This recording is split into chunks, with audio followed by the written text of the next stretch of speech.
경매의 장점이라고 하면요. 시세보다 아주 저렴하게 낙찰받는데 좀 큰 의미가 있죠. 물론 다른 여러 가지 장점들도 있는데 어쨌든 경매하면 시세가보다 현저하게 싸게 낙찰받는 요런 이제 장점으로 많은 분들이 알고 계시는데 사실 이제 우량한 입지의 아파트 또 투자 가치 좋은 수익률 좋은 수익형 부동산의 경우에는요. 생각처럼 그렇게 낙찰가가 낮지 않은 편들이 있죠. 상당히 높은 경쟁률 또 낙찰가 이런 것들을 보이고 있습니다. 그런데 경매로 진행 중인 물건들 중에서요. 주거용 부동산이나 수익형 부동산에 비해서 토지의 경우는 정말 너무나 저렴한 금액까지 내려오는 물건들이 있어요.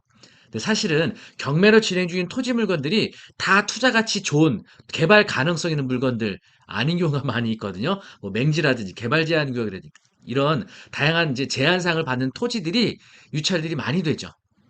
자, 그런데 오늘 소개해드릴 물건 굉장히 흥미있는 물건인데요.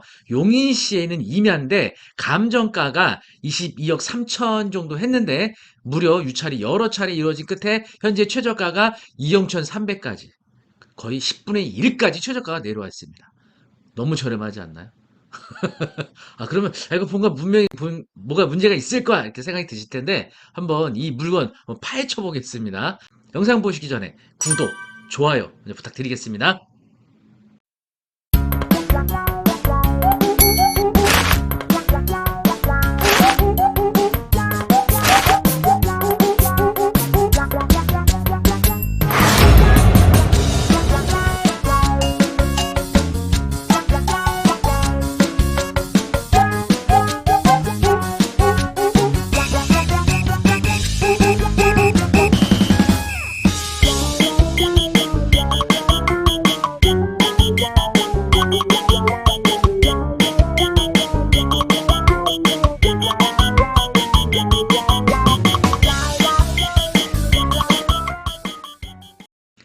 자, 먼저 사건 번호 수원 2021 타경 7718이고요.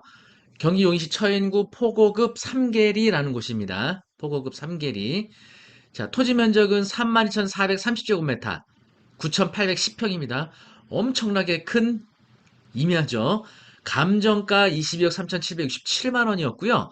현재 최저가는 2억 1,326만 원까지 유찰된 상태입니다.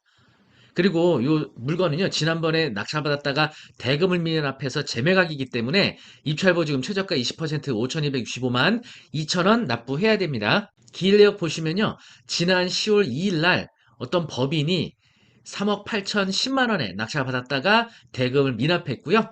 3월 7일 날 8차 매각을 앞두고 있습니다. 자, 한번 위치 보도록 하겠습니다. 위치 보시면은요, 물건 위치는 바로 여기 두루봉이라는 곳에 위치해 있는 임야인데 여기 가깝게는 여기 에버랜드가 있고요. 그리고 여기가 바로 용인 포고읍이라는 곳이죠. 네, 그리고 여기 보시면은 대웅경영개발원이 가깝게 있고요. 네, 그리고 네, 용인시민체육센터. 요거에 대한 정체는 또 잠시 후에 소개해 드리도록 하고요. 바로 물건지는 여기 위치해 있는 임야가 되겠습니다. 자, 주변에 거래했던 실거래가 정보를 보니까요. 경매 물건이 바로 여기 위치해 있는 건데, 자, 요거 임야 거래된 내역 한번 볼게요. 보시면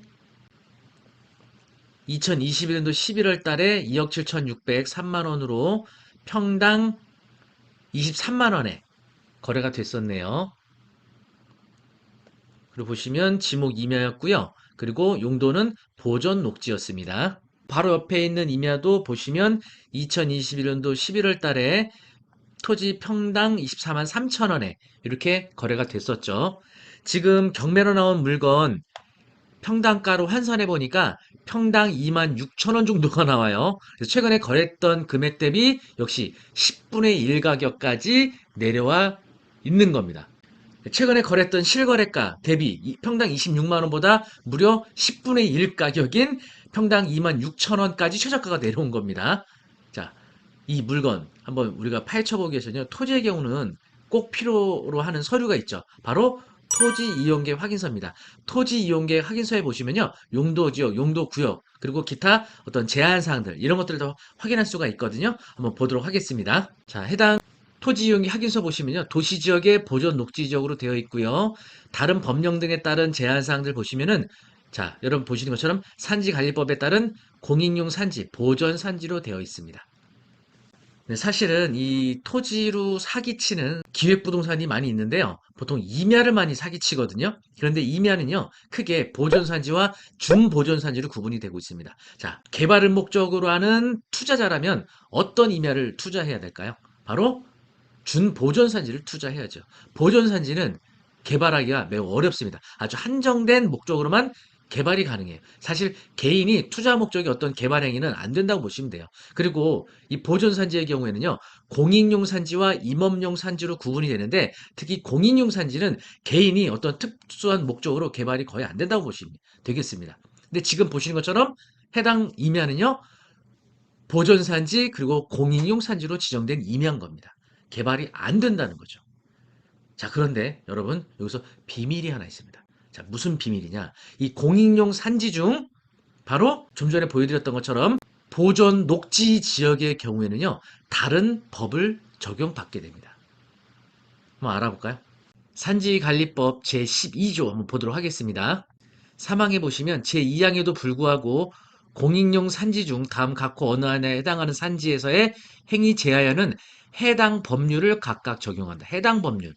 그러니까 산지관리법을 적용하지 않고 해당 법률을 적용하게 되는데 제4조 제1항 제1호 남목 4부터 14까지의 산지라고 되어 있죠. 자, 산지관리법 제4조 보시면 1항 남목 중 4부터 14까지니까 여기서부터 여기까지인데, 자, 요 구역 중 바로 9호 보시면 국토 계획 및 이용에 관한 법률에 따른 녹지 지역 중 대통령령 정호는 녹지 지역의 산지 이렇게 돼 있어요. 자, 그러면 이게 어떤 녹지 지역을 말하는 거냐? 산지관리법 시행령 제4조 보시면은요, 2항에 제4조 1항 1호 남목 9에서 대통령령으로 정하는 녹지지역이란 국토의 계획 및 이용에 관한 법률 시행령 30조 제4호 감옥에 따른 보존 녹지지역을 말한다. 보존 녹지지역. 바로 이 보존 녹지지역의 경우는 산지관리법을 적용하지 않고 국토의 계획 및 이용에 관한 법률을 적용하게 된다는 겁니다. 공인용 산지라 하더라도. 네. 그래서 공인용 산지하면 무조건 개발 행위가 금지된다는 아니고요. 바로 보신 것처럼 대통령령으로 정하는 녹지, 바로 보존 녹지 지역에 대해서는 해당 법률을 적용한다는 겁니다. 보존 녹지 지역은 국토의 계획 및 이용에 관한 법률을 적용받게 되거든요. 자, 그러면 국토의 계획 및 이용에 관한 법률에 따른 보존 녹지 지역 그리고 각 그 지방자치단체 도시계획 조례에 따라 건축할 수 있는 건축물의 종류 그리고 건폐율, 용적률 이런 것들이 결정이 되거든요. 그럼 자, 용인시 도시계획 조례를 통해서 보존 녹지 지역에서는 어떤 건축을 할 수 있는지 한번 보도록 하겠습니다. 용인시 도시계획 조례 보시면요. 보존 녹지 지역에서 건축할 수 있는 건축물 이렇게 돼 있어요. 국토의 계획 및 이용하는 법률이 시행령 및 용인시 조례에 따라 건축할 수 있는 건축물 4층 이하의 건축물을 한정한다 되어 있고요. 단독주택 그리고 제1종 근린생활시설 해당 용도에 쓰이는 바닥 면적의 합계가 500제곱미터 미만인 것 등 여기 아래 나오는 이런 용도로 건축이 가능하다 이겁니다. 물론 건축 가능한 이런 용도는 있지만 건축을 위해서는 기타 다른 조건들을 더 봐야겠죠? 자, 그러면 건축할 수 있는 임야에서 개발 행위할 수 있는 조건들이 몇 가지가 더 있는데요. 바로 그중 가장 중요하다고 할 수 있는 경사도가 있습니다. 임야의 경우에는 보통 경사가 가파른 임야들이 많이 있죠. 이런 가파른 임야는 개발이 제한이 됩니다. 이것도 역시 각 지방자치단체 조례별로 경사도가 정해져 있거든요. 자, 용인시의 경우에는 경사도가 어떻게 지정이 되는지 보도록 하겠습니다. 용인시 도시계획 조례 제20조 개발행위의 허가 기준 보시면요. 평균 경사도의 경우 처인구 지역은 20도 이하인 토지 이렇게 돼 있죠. 그리고 평균 경사도가 처인구 지역은 20도 기타 이렇게 초과하는 경우에는 공익 목적으로 시장이 필요하다고 판단한 시설. 그러니까 일단은 처인구는 20도 이하만 되면은 개발이 가능하다는 겁니다. 네, 이렇게 지방자치단체별로 개발을 하기 위한 경사도가 있어요. 바로 처인구의 경우에는 20도 이하면 된다는 거죠. 그러면 경매로 진행 중인 이 임야의 경사도 어떻게 알아볼 거냐? 뭐 가서 뭐 어떻게 측정을 해볼 거냐? 그런데 그럴 필요가 없죠? 이게 인터넷으로 다 가능합니다. 인터넷으로 각 토지의 경사도 확인하는 방법 한번 알아보도록 하겠습니다. 자, 검색 창에요. 임업정보 다드림이라고 하시면 되고요. 여기 클릭하시게 되면 바로 이렇게 임업정보 다드림 홈페이지로 들어오실 수가 있겠습니다. 그리고 여기 보고 계시는 필지별 산림정보 서비스 클릭하시고요. 네, 그러면 좌측에 주소 입력할 수 있는 메뉴가 나오거든요. 여기다가 경매 물건지 주소를 그대로 입력해 주시면 되겠습니다. 용인시 처인구 포고급 3계리. 네, 그래서 위치를 클릭하시게 되면요. 보고 계시는 것처럼 이렇게 해당 물건이 빨간색으로 표시가 되고요. 오른쪽에 보고 계시는 여기 삼각형 모양 있죠. 여기 요거 바로 요 버튼 경사도 재기 기능입니다. 한번 클릭하신 다음에 여러분이 원하시는 경사도 확인해 보고 싶은 곳에 마우스로 더블 클릭한 다음에 쭉 내리세요. 그 다음에 여기서 더블 클릭.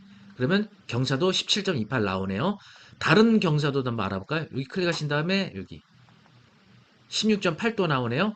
또 여기도 한번 재볼까요? 네, 여기도 17.14.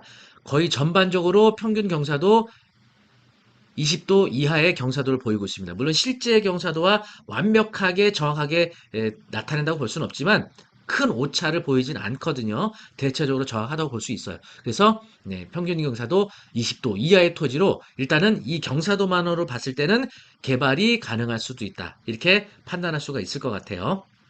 네, 사실은 아파트 투자나 상가 투자에 비해서 토지 투자는 이 관련된 다양한 법들 또 이런 관련된 제한 사항들 확인이 굉장히 중요하거든요. 자, 그러면 지금 경매로 나온 이 임야 정말 개발할 수 있는 임야냐? 지금 22억짜리가 2억 6천까지 유찰이 돼 있단 말이에요. 평당 2만 6천 원까지. 예, 욕심이 좀 나실 수 있는데요. 어쨌든 제가 설명드린 대로 공인용 산지지만 이게 보존 녹지 지역으로서 바로 보존 녹지 지역에 따른 그 건축 행위가 가능할 수도 있다. 그리고 또 경사도도 용인시 처인구의 경우는 20도 이하로서 또 개발의 조건도 갖추고 있다. 하지만 그 외에도 도로 조건이라든지 또는 기타 인목번수도 등 다양한 개발 행위와 관련된 기타 관련 제한사항도 다시 한번 확인을 해야 될 겁니다. 자, 그런데 사실은 제가 요 물건 왜 이렇게 유찰이 많이 됐을까? 뭐 현장을 가보진 않았지만 알아보던 중에 혹시 이 문제가 결정적인 게 아닌가 이런 생각을 좀 해봤거든요. 자, 어떤 게 결정적일지 다음 내용 한번 들어보도록 하시겠습니다. 자, 보시는 것처럼 이제 경매 물건지 여기 있는데요. 여기 아래쪽에 있는 요 시설이 뭔가 봤더니 용인시 환경센터예요. 용인시 환경센터가 뭔가 알아보니까 바로 네, 쓰레기 소각장입니다. 쓰레기 소각장. 위성지도를 한번 보면요. 네, 이렇게 보시는 것처럼 경매 물건지하고 가깝게 있는 곳인데 여기가 아마 그 일부 쓰레기를 매립하는 곳이 아닌가 그런 생각이 듭니다. 여기 쓰레기 소각장 이제 그 소각하기 전에 여기다 먼저 적재를 해놨다가 여기서 이제 소각장으로 아마 해서 소각을 시키는 그런 절차를 밟는 것 같아요. 그래서 이것도 소각장의 일부 시설물로 좀 보여지거든요. 그래서 아무래도 이제 쓰레기 소각장의 경우에는 많은 분들이 좀 선호하는 그런 시설물이 아니기 때문에 여기다가 어떤 개발 행위를 한다 하더라도 좀 뭔가 투자 가치에 있어서 문제가 되지 않을까 하는 그런 생각은 들어요. 어쨌든 요 부분의 문제가 아닐까 하는 생각을 좀 해봤습니다. 네. 저희들이 이제 썸네일 그리고 이제 제목에다가 22억짜리가 2억 6천까지 유찰된 토지 해갖고 좀 저희가 썸네일 좀 자극적으로 좀 만들긴 했을 수도 있는데요. 어, 이 내용 듣고 너무 심하게 또 욕하시면 안 됩니다. 그냥 저는 이런 물건들도 있다. 그리고 임야 중 공인용 산지를 하더라도 개발 가능성 있는 토지를 알아보는 몇 가지 방법을 좀 알려드리기 위해서 이 영상을 촬영한 거니까 왜 이런 투자 가치에 없는 거, 왜 쓰레기 소각장 옆에 있는 물건을 얘기하냐, 이렇게 또 너무 심하게 비난은 하지 않으셨으면 좋겠습니다. 네. 어쨌든 이제 경매 물건으로는요, 이렇게 다양한 물건들이 이제 진행되고 있는데, 뭐 아파트면 아파트, 또 상가면 상가, 토지면 토지에 맞는 각각의 분석을 잘 하셔야 좋은 물건을 잘 선정할 수 있지 않을까 싶습니다. 어쨌든 경매 투자에 있어서는요, 뭐 권리 분석, 이거 매우 중요하죠. 근데 권리 분석이라는 기본 위에 이 물건에 대한 투자 가치 분석, 또 되게 중요하다고 하겠습니다. 사실 초보자분들은요, 뭐 재개발 재건축 또 수익형 상가의 경우에 또 토지의 경우에 과연 어떤 것이 투자 가치가 있는지 판단하기가 상당히 어려울 수가 있어요. 이 권리 분석은요, 사실 기본적인 내용을 좀 짧은 시간 내에 공부하시면 뭐 매각으로 말소되는 권리, 매각으로 말소되지 않는 권리 이거 분석하는 게 그렇게 어렵진 않거든요. 근데 사실상 이게 과연 투자 가치가 좋은 거냐, 좋지 않은 거냐 판단하는 거는 이게 공부를 해도 어렵고 판단하기도 어려운 부분이 있어요. 그래서 저희 PL에도 원격 평생교육원에서 운영하는 옥섭이라는 홈페이지를 통해서 정기 구독을 이용하시게 되면요. 저희들이 이런 경공매 진행 중인 물건들 중에 투자 가치 우량한 물건들 위주로 선별해서 소개를 해드리고 있거든요. 그래서 아래 링크 걸어드릴 테니까 옥섭 저희 사이트 통해서 정기 구독 이용하시게 되면요. 우량한 경공매 추천 물건 정보 매월 업데이트해서 정보를 받아보실 수 있겠습니다. 비용도 매우 저렴한 비용으로 이용하실 수 있고요. 또 카페 회원이나 수강생분들은 할인 쿠폰 이용하시게 되면 또 할인된 금액으로 정기구독 이용료 이용하실 수가 있겠습니다. 옥섭 여러분 많은 이용 바라겠고요. 오늘 영상이 도움이 되셨다면 구독, 좋아요 부탁드리고 다음에 더 유익한 정보로 찾아뵙겠습니다. 감사합니다.